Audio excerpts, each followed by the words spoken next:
Good morning and welcome to the final edition of Patriot Press Live for the 2025-2026 school year. Thank you for joining us. I'm Joy DeRoche. And I'm Bria Williams. On today's show, we've got reporting on sports, a look back over the school year, and fashion. But our lead story today, the softball team recently won a state title. With more on this victory is WNHS reporter Hudson Glavitz. Many teams around Northern had a devastating end to their season, but the softball team had other ideas. The team dominated throughout the season and are looking for a state championship. I think we're going to win, and I think we're going to win because of our bats, like for hitting. I think our fielding has been really well throughout the whole season, and I think Danny's going to pitch a great game, and I think we're going to win like 10-5. I think it'll be close in the beginning, but I think that we'll win. I'm pretty confident for the rest of playoffs. I think that if we keep playing how we did against harder teams throughout the season, then I think we can make it all the way. I'm pretty confident. I mean, we all look over who we play next, and we all talk about like their strengths and their weaknesses, so we know what we really need to take advantage of and stuff. I'm very confident, especially because we just continue to grow closer and better, and we grow our knowledge of the game, so I really think we're going to do amazing. The softball team went on to win the state championship in a thriller of a game against Chesapeake that finished 8-7, with the Patriots making a comeback after being down 5-1. Because I think that, like at practice, we're taking it very seriously, and I think that even when we do start joking around, we know that we need to start taking stuff seriously, and I think for playoffs we started locking in a little bit more and taking it more serious. I think we've been doing really well, and I think that we have a lot of energy, and I think we've come a long way. I think that in the beginning we didn't really I think it was a little hard to get the bats going, I would say, but I think that we're doing a lot better now. I think we've been doing really great, especially considering this is the second year with a new coach, so really proud of it. The team had 9 seniors selected to all SMAC teams, which is a huge accomplishment, but it will be very hard for the Patriots to repeat their success this year and to next. I'm Hudson Glavitz, reporting for WNHS TV. Congratulations to our softball champions. We're glad to see that trophy come home. The softball team made some lifetime memories right there. And they aren't the only ones. As the 2025 through 2026 school year winds to a close, many students reflect back on their favorite memories. My favorite memory from junior year was getting an 80 and above every quarter in Mr. Sparks' class. During FCA, I got to share my testimony, and it was really scary, and I was really nervous, but I'm hoping that I was able to touch people's hearts. My favorite memory was staying after with my friends to decorate the class council wall for homecoming. My favorite memory from sophomore year was probably going to prom with all my friends. Some great ones in there for sure. Don't go away. We have your sports and weather report coming up after the break. Guys, school's switching to a 4-day week. What? Says who? You can read about it in the school newspaper. That thing has real info? Written by the students with credible sources. Wait, I still have to go to school on Mondays? Unfortunately, yes. But you can still read about new events in the school newspaper. The Northern High School newspaper. Real news, no guessing. Do you like baseball? Do you like staying up to date on all the haps around the MLB? Then the On Deck podcast is for you. Follow NHS On Deck on Instagram and Spotify to listen to WNHS reporters Luke and MyJoy talk all about baseball.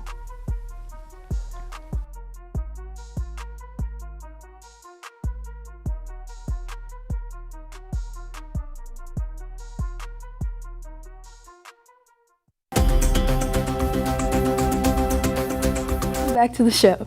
These past few weeks I've had the pleasure of playing cricket in Mr. Sar's AP World class. I went out and interviewed other students about the great beautiful sport of cricket. Let's see that now. Now that AP tests have passed and the school year is almost over, AP teachers are finding different ways to keep their students engaged until the end of the year. In Mr. Sar's AP World class, students were given one last unit after testing. The Mr. Sar Cricket League is taking Northern by storm. For those who don't know, cricket is a bat and ball team sport originating in southeast England, which spread globally. Those tea drinkers spread it all across the world through colonialism. It's all over India, South Africa, all those colonies. Mr. Sar has stated that as long as the weather is nice, his students will go outside. We just have our own time to just hang out together, and it gets really competitive, but it's all in good spirits and everyone really just enjoys it. This cricket unit has been very popular amongst students because of the shift from conventional schoolwork. I think it's a great way to be active, and I think it's a good idea to get outside during the day. Maybe one day the MSCL will expand into other AP classes. See you next year, Patriots, and enjoy your summer. This is Myjoy DeRoche reporting for WNHS TV. Wow, I'm excited for the end of junior year already. Cricket, here I come. And now in the studio to give us more on all sports is WNHS sports reporter Hudson Globitz. Hudson? Good morning, thank you. Northern high school sports have came to an end, but there's still plenty events to look forward for in the summer on the professional level. The Nats and O's are bouncing back midway through the MLB season and hope for to do better in the summer. The FIFA World Cup will be hosted in North America this year, with the USA having their first game against Paraguay on Thursday, and the US will have other group stage games against Turkey and Australia. That's Look at Sports. Back over to you. Thank you for that report. Now we'll turn it over to WNHS weather reporter Peyton Magruder for a look at your weather. Peyton? Good morning, thank you. A bit of a cool start this morning. It currently hovering around 60 degrees with partly cloudy skies. We'll warm up quite a bit in the mid-80s this afternoon, but more clouds will move in, making an overcast day. Tomorrow morning, expect temperatures around 70 as you walk into school with highs in the mid-80s to near 90 degrees. Thursday will see us cross into the low to mid-90s with continuing overcast skies and chances for scattered thunderstorms. Cloud will clear briefly Friday with highs again in the mid-90s. Chances for rain or scattered thunderstorms again late on Friday for our last day of the year. Your first day of summer break will be a bit warm with highs in the upper 80s and mostly cloudy skies. That's a look at your weather. Now back to you at the desk. Thank you, Peyton, for that report. Don't go away. We have some entertainment news and a story on this year's freshman class that you won't want to miss. Broadcasting does seem pretty fun. I would really join broadcasting, but man, do I hate being on camera. Whoa, whoa, whoa. You don't have to be on camera. All right, guys, we'll be on camera 3 next. You could even be a floor manager. That's it for the weather. Back to you guys at the desk. Peyton, you could even be a weather reporter. I feel like I'm more of a sports type of guy. I think I've got just the thing for you. Brand new WHS sports reporter, Peyton Magruder. Peyton? Join broadcasting today. There's something for everyone. This is you in school. Well, not really, but it could be.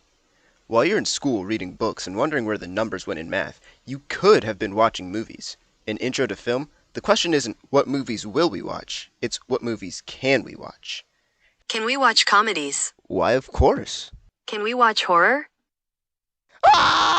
Intro to Film will show you the inner workings of filmmaking and guarantees that you'll enjoy your time. Sign up and make your intro into your film future. Welcome back to the show. WNHS reporter Sean Grabus recently took to the halls to find out what kind of impression the freshman class has made on Northern High School now that their first year is just about done. Here's Sean with more. With our class of 2026 just graduating and them finishing their senior superlatives, today we ask our freshmen, class of 2029, the same questions. Probably Clint. Maybe like Cole Exhibitor. Ella Perez. I think it's Zach Ward. Probably Oscar Villafania. Tristan Reynolds. Cameron Gross, right there. Probably not me. No, it's not me. Braden Bush. Most athletic. Braden Butler. Anyone besides Zyler. Cameron Gross, right there. Braden Butler. Holy Brian. Best dressed, Tristan Reynolds. Oscar. Me. Tristan. Blake for doing something. Blake Wilson. Nicole, I don't know her last name. Like nobody? That's a good question. Braden Butler. How do you feel about Killian Stengel saying that you were the best dressed? I appreciate it. How do you feel about Killian Stengel saying you're the best dressed and your class's clown? I really appreciate that, you know. It's like a confidence booster right there. Maybe one day we'll look back and see if these come true. This is Sean Gribus of WNHS TV. Those are some interesting perspectives from the class of 2029. Bria, you recently joined WNHS photog Erin Murphy for her story on what goes into producing a segment for Patriot Press Live. Yes, I did. It was probably one of my favorite segments that we've covered, and it was very, very interesting to capture. Oh, I'm excited to see. Sounds great. Let's take a look. All right, I'm Bria. This is Erin, and we are going to be teaching you how to make a segment. All right, so the first step of this lovely process is to come up with an idea. So, Erin, if I were to come up to you, I'm like, hey, my producer, what are we going to do this week? I go, that's a great idea. I need you to figure that out for me. Exactly. So then we come up with our idea, which is the basis. Because if you don't have an idea, you don't know where you're going to go. And then it's time for the interviews. All right, so we back. Now, once you find who you're going to interview, you got to interview them. So, hey, would you like to be interviewed? Yeah. Really? Mm-hmm. All right, so this is our interviewee. We're going to ask her all the questions that we wrote up. And then we're going to do it again. All right, so you got your interviews. Now, you got to write the script. And I know it doesn't sound very fun, but what you write in the script can really make or break the thing because you're deciding what you're going to say based off what the people say. All right, so now that you wrote your script, because you got all studious, now you need to figure out where you're going to film your stand-up. And your stand-up is basically you talking to the camera, saying what you have to say. Got to make sure I don't run into anybody. And it's very important that you have the right location that may relate to your topic. If you're doing something on theater, go to the Mary Harrison, unless you're lazy and you don't feel like walking, because I understand that. So now that you have all of your components, now we need to go back upstairs to the journalism classroom where Erin, my lovely producer, she will be editing our package. And in this editing process, you can go ahead. In this editing process, she will sit on her laptop and click away and put all the clips together. Sometimes we get unconventional people to interview. Like right now, I'm here with a whole family of people. So what do you guys think about our school? Really, really interesting. See, that's a very unique answer. I've never heard that before. All right, so now you know how to make a segment. Make sure you like, subscribe, comment, hit that follow button, do all that jazz in there because I know you want to do it. And thank you for watching. Erin, come here. This has been Bria Williams and Erin Murphy with WNHS TV. And that was a lot of fun. And thank you, Erin, for putting that together with me. Bria, you also got into the field to work on a story of your own about the Met Gala. Yes, I did. I felt like that would be a great way to do my final segment of the year, and I got a lot of interesting opinions on the Met Gala. Fantastic. You do it all. Let's take a look at that now. Met Gala season has come and gone once again. While many do not know the sole purpose, the event is a fundraiser for the Metropolitan Museum of Art. Celebrities come decked out in their outfits according to the theme for that year, and they pay $100,000 per ticket. I think it's too much. I don't see a point in doing it. You're just showing off outfits. There's not really a point behind it, but I still like looking at the outfits, though. The event overall, I think, as a celebrity, you don't really got anything else to do other than your job, and, it's kind of a way to celebrate and just dress up. I love dressing up. I love getting ready, so I get that. This year, the theme was costume art, focusing on clothing being a budding expression form. Many celebrities came to show off their looks. Probably Emma Chamberlain's. She looked, I think, phenomenal. It was very pretty. It was a very pretty look. Definitely Madonna's or Sabrina Carpenter's because they were very original, and the way Sabrina Carpenter wore the tape from her favorite film, which I thought was really cool, and Madonna's unique hat choice from an art piece that she liked, I thought that was really cool. My favorite was probably Russell Wilson and Sierra because I liked the gold and the dress, and his suit was very nice. My favorite, three? Rihanna, SZA, and Lisa. Cardi B's. I'm sorry, I did not like it. It was very weird. Probably Tiana Taylor because her dress made her look like a Yeti. Tiana Taylor. It was just because it was the idea was there, but she looked like a wig. So I think Hudson Williams looked a hot mess. Unfortunately, did you see his eye makeup? Yeah. The 2027 theme is yet to be announced, but the event will still be held in early May per usual. This is Bria Williams with WNHS TV. And next year's Met Gala is slated to take place on Monday, May 3rd, 2027. Great job on that, Bria. We look forward to seeing your reporting on that next year. That's the end of our show. Thanks for watching and see you guys after summer. I hope you all have a safe and relaxing summer. Be sure to follow our Instagram and Twitter at NHS Patriot Press to stay updated on all things broadcasting and newspaper, and like and subscribe right here on YouTube at WNHS TV. Have a great day, work hard, be kind, get involved, and as always, proud to be a Patriot.